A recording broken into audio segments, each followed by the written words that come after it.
Hello everybody, this is the Ship Modelers Library. Today I will show you a book with the Dassie's treatise Naval Architecture of 1695. Dassie's treatise is one of the most significant in the field of French naval architecture, since the next new work to be published in the subject will not appear until nearly a century later. The chapter 1 deals with the building of vessels and all related aspects.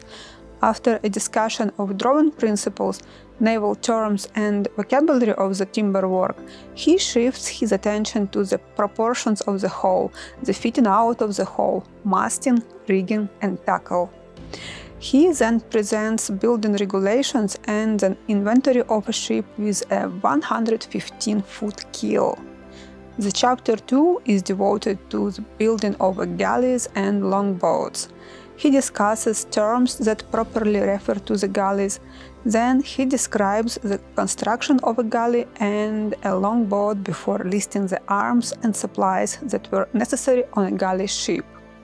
It is indispensable to an understanding of the evolution of French naval architecture in the classical period.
Thank you for watching. Let me know in the comments section below which book would you like to flip through in the next edition.